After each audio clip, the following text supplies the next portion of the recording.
حضرت اقدس جناب حضرت مولانا مفتی محمد زبیر صاحب الہنداوی و مفتاحی و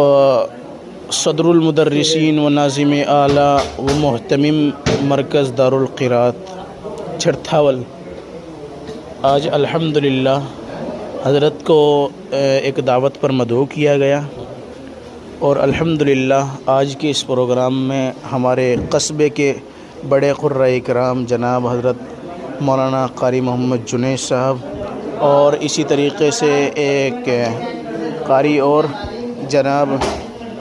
قاری محمد طارق آزاد صاحب استاد و ناظم اعلیٰ مرکز دارالقرات، الحمدللہ آج ماشاءاللہ ایک مختصر سی دعوت پر حضرت مولانا مفتی زبیر احمد صاحب الہنداوی و مفتاحی رحمۃ اللہ علیہ کو مدعو کیا گیا، جیسے کہ شیخ ادھر جناب حضرت قاری محمد طارق آزاد اشاعتی گرجی